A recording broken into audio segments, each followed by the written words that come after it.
दोस्तों बहुत बहुत स्वागत है आपका अपने YouTube चैनल लैपटेक कुमोद पर। आज मैं आपको एक MCQS कराने जा रहा हूँ। ये बहुत बड़ा नहीं है टॉपिक, ये बहुत छोटा सा टॉपिक है और नंबर ऑफ क्वेश्चंस भी बहुत कम है। क्योंकि आज मैं बिजी था इसलिए मैं और भी कोई सब्जेक्ट का MCQS नहीं ला पाया हूँ। और इससे पहले कि चालू करें तो मैं आपको बता देता हूँ, पिछला हिस्टोपैथोलॉजी का जो एक MCQS लाया था उसमें से क्वेश्चन नंबर जो 34 था वो मेरे से सिली मिस्टेक्स हो गई थी। उसमें ऐसे ही सिली मिस्टेक्स एग्जाम में होती है। रॉकिंग माइक्रोटोम उसका राइट जवाब नहीं था, उसका जो जवाब था होल ऑर्गन के लिए, होल लंग के लिए जो माइक्रोटोम का यूज करते हैं वो सिलेज था। तो हमारे बच्चों ने बताया, तो बहुत बहुत थैंक यू उनके लिए। तो वो मेरे से सिली मिस्टेक्स हो गई थी क्वेश्चन पेपर सॉल्व कराते समय, तो आप उसको सिलेज ही समझें। और ये साइटोपैथोलॉजी का एक MCQS है, 18 नंबर का है ये। तो जिन जिन को अगर इंटरेस्टेड हैं वो देख सकते हैं इसको। कल हम जो है बायोकेमिस्ट्री की कोशिश करेंगे कि बायोकेमिस्ट्री का MCQS लाएँ। तो चलिए शुरुआत करते हैं। Competition lab tech classes cytopathology 2, total mark 18 है। नंबर 1 जो क्वेश्चन है, use of acid increases staining intensity of eosin. ये पूछ रहा है कि निम्नलिखित में से कौन सा एसिड्स जो है अगर इंक्रीज हो जाएगा तो ईओसिन की इंटेंसिटी बढ़ जाएगी। तो इसका राइट जवाब जो है वो है एसिटिक एसिड। ठीक है दोस्तों, क्या है? Acetic acid. अगर एसिटिक एसिड इंक्रीज हो जाएगा तो जो ईओसिन की इंटेंसिटी है वो बढ़ जाएगी। ठीक है दोस्तों, चलिए क्वेश्चन नंबर 2 का डिस्कशन कर लेते हैं। क्वेश्चन नंबर 2 है, which of the following acts as an bluing agents. ये पूछ रहा है कि जो ब्लूइंग एजेंट्स हैं निम्नलिखित में से कौन से हैं, उसकी भांति कौन काम करता है। तो आप देखिए सारे के सारे हैं। स्कॉट वाटर वो भी है, लिथियम कार्बोनेट ये भी एल्कलाइन नेचर में होता है, और रनिंग टैप वाटर भी क्या होता है, स्लाइटली एल्कलाइन होता है। तो जब भी आप H&E स्टेनिंग करते हैं, और H&E स्टेनिंग में रिग्रेसिव स्टेन करते हैं, मतलब जिसमें 1% एसिड एल्कोहल का यूज करते हैं, या आप साइटोपैथोलॉजी में भी H&E स्टेनिंग कर सकते हैं। तो रिग्रेसिव स्टेनिंग में जब भी 1% एसिड एल्कोहल का यूज करते हैं तो वापस से उसे क्या करना होता है, ब्लूइंग करना होता है। तो उसमें ये तीनों ऑप्शन मतलब ऑल ऑप्शन सही है। Question number next, question number 3, cytocentrifuge is used for. Cytocentrifuge पूछा गया है ये। ठीक है, क्या पूछा गया है? साइटोसेंट्रीफ्यूज पूछा गया है। स्पुटम में करते हैं यूज, CSF में करते हैं, यूरिन में करते हैं, या ऑल ऑप्शन। तो मैं आपको बता दूं CSF में, क्योंकि CSF क्या होता है, इसमें सेलुलरिटी बहुत कम होती है। क्या होती है? सेलुलरिटी कम होती है। तो इसको सेंट्रीफ्यूज करने के लिए साइटोसेंट्रीफ्यूज मतलब साइटो स्पिन करते हैं। साइटो स्पिन की टेक्निक से क्या होता है कि सेल्स एक बटन के रूप में मोनोलेयर बना लेता है ग्लास स्लाइड के ऊपर, और फिर आप उसको स्टैंड करते हैं। Next question, question number 4, FNAC final aspiration is taken from. FNAC है वो निम्नलिखित में से कहाँ कहाँ से ले सकते हैं। तो इसका सीधा सा जवाब है ऑल ऑप्शन है, मतलब लिम्फ नोड से भी ले सकते हैं, ब्रेस्ट लंप से भी ले सकते हैं, और नोड्यूल से भी ले सकते हैं। Next question, question number 5, which of the following is included in exfoliative cytology. पूछ रहा है निम्नलिखित में से जो है एक्सफोलिएटिव साइटोलॉजी में क्या क्या इंक्लूडेड, सारी चीज़ें रहती हैं, sputum, body fluids, bronchial brushing. तो यस, जवाब जो है ऑल ऑप्शंस हैं। ये सारी की सारी चीज़ें इंक्लूडेड हैं किसमें? एक्सफोलिएटिव साइटोलॉजी में। अपने आप क्या हो जाना, सेड ऑफ होने लग जाना सेल्स का। चलिए क्वेश्चन नंबर 6 की बात कर लेते हैं। Pap smear for the study of hormonal effect is taken from.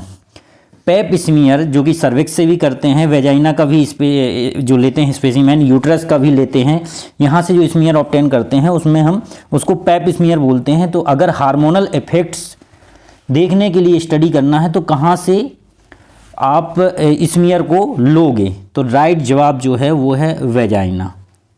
Right जवाब है वेजाइना। ठीक है बच्चों, next question, question number 7, the most common clearing agents remove alcohol used among the following as. ये हिस्टोपैथोलॉजी का क्वेश्चन आ गया है, पर ठीक है कर लेते हैं।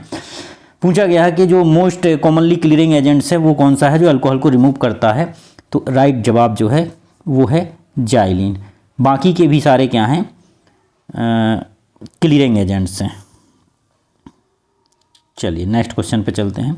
Question number 8, the most commonly used stain in gynae cytology is.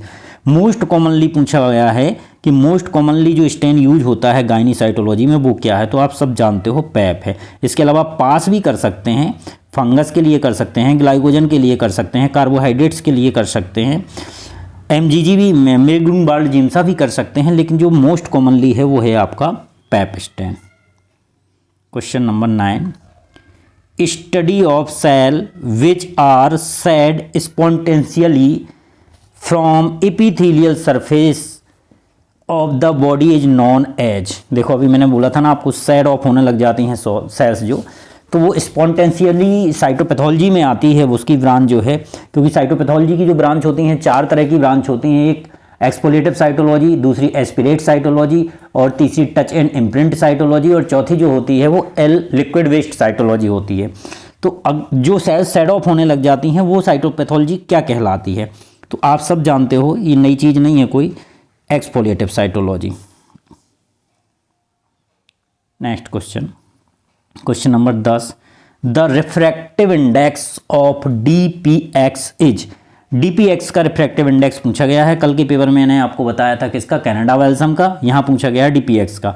तो डीपीएक्स का जो होता है वो होता है 1.52, और कनाडा वेल्सम का बताया था मैंने आपको, कनाडा वेल्सम का बताया था 1.51 से 1.53 तक, ठीक है, याद रखिएगा।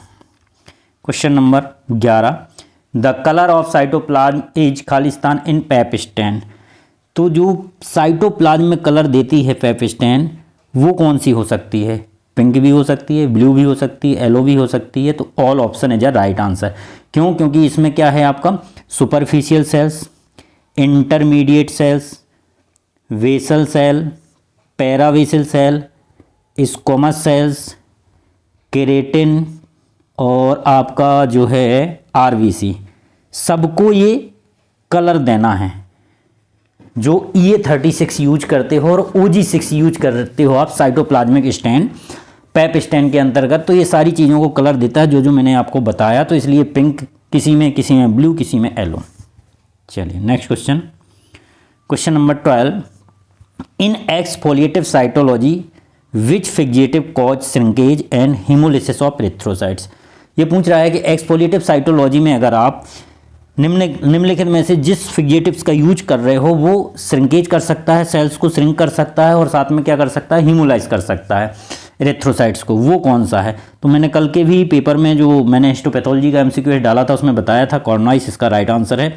एल्कोहल ईथर तो यूज करते ही करते हैं, फॉर्मल सलाइन नहीं करते हैं, वफर्ड फॉर्मल्डिहाइड भी, ये दोनों क्या हैं आपके हिस्टोपैथोलॉजिकल फिक्जेटिव्स हैं। तो कार्नवाइस फ्लूइड का यूज करते हैं, कार्नवाइस फ्लूइड को और क्या बोलते हैं, हेमरॉइड फ्लूइड बोलते हैं। मैंने आपको बोला था अगर मान लो थायराइड लीजन से किसी ने FNAC की और उसमें बहुत ज़्यादा ब्लड आ गया तो इसमें क्या प्रेजेंट होता है, ग्लेशियल एसिटिक एसिड होता है, क्लोरोफॉर्म होता है और एथेनॉल होता है। तो ग्लेशियल एसिटिक एसिड जो है RBC को लाइस कर देता है। तो राइट जवाब जो है कार्नवाइस फ्लूइड है। Question number 13, which fixative is used in pipe stain. Pap stain के लिए कौन सा फिक्जेटिव यूज करेंगे, तो बहुत सिंपल है, एल्कोहल ईथर। चलिए question number 14, ether alcohol as fixative is used in the ratio of खालिस्तान in exfoliative cytology. Exfoliative cytology के लिए अगर आपको ईथर एल्कोहल यूज करना है तो किस रेशियो में करेंगे, ये सबको पता है आपको, इक्वल अमाउंट में करते हैं। तो 1:1, मतलब अगर 50 ml आपने ईथर ले लिया और 50 ml क्या ले लिया आपने, एल्कोहल, तो इक्वल अमाउंट में यूज करते हैं, ठीक है। Question number 15, which method is used for urinary sediments, vaginal pool, breast secretion, serous fluid, ETC। पूछा गया है निम्नलिखित में से जो ऑप्शन दिए हुए हैं उसमें से urinary sediments, vaginal pool, breast secretion और सिरस फ्लूइड्स के लिए कौन सी टेक्निक्स अपनाओगे। तो इसका राइट जवाब जो है वो है पुल अपार्ट टेक्निक, ठीक है दोस्तों। स्टिकिंग नहीं करेंगे, स्प्रेडिंग नहीं करेंगे, पुल अपार्ट टेक्निक से कर सकते हैं। Question number 16, sticking technique is used for which type of specimen. जो स्टिकिंग टेक्निक है साइटोस्मीयर बनाने की उसमें से कौन से स्पेसिमेन की बनाएंगे, तो mucoid secretion, sputum, gastric contents, all options. इसका राइट जवाब जो है वो है ऑल ऑप्शन। स्टिकिंग टेक्निक का यूज किस में कर सकते हैं, म्यूकॉइड सीक्रेशन में भी कर सकते हैं, स्पुटम में भी कर सकते हैं और गैस्ट्रिक कंटेंट में भी कर सकते हैं। Question number 17, direct smear is made from which specimen for cytological investigation. जो डायरेक्ट स्मीयर हम बनाते हैं साइटोलॉजिकल इन्वेस्टिगेशंस के लिए, वो निम्नलिखित में से किस में बना सकते हैं? तो सर्वाइकल स्पेसिमेन, स्पाइनल फ्लूइड और ब्रेस्ट सिक्रेशन। जी हाँ दोस्तों, इसका भी जवाब जो है ऑल ऑप्शन है। ठीक है, ब्रेस्ट सिक्रेशन से भी बना सकते हैं, स्पाइनल फ्लूइड से भी बना सकते हैं और सर्वाइकल स्पेसिमेन से भी बना सकते हैं। क्वेश्चन नंबर 2, मतलब 18 क्वेश्चन है ये। Which solution is used in preparation of Giemsa stain? Giemsa stain को प्रिपेयर करने के लिए आप निम्नलिखित में से किस चीज़ का यूज करोगे? ग्लिसरीन का, ग्लिसरॉल का, ग्लेशियल एसिटिक एसिड का, नॉन ऑप्शन का। तो आज एक बच्ची ने पूछा था मेरे से कि सर ग्लिसरीन करते या ग्लिसरॉल करते, तो मैंने उनको बुक का भी मैंने सेंड कर रखा है कि भाई देखिए आप, डॉक्टर तेजेंद्र सिंह की बुक है, उसमें ग्लिसरॉल ही दिया हुआ है, तो राइट आंसर जो है वो ग्लिसरॉल ही है। ठीक है, थैंक यू दोस्तों। एक ये छोटा सा वीडियो था, तो आप देखिए ज़रूर, ज़्यादा से ज़्यादा शेयर कीजिए और सब्सक्राइब कीजिए। Thank you.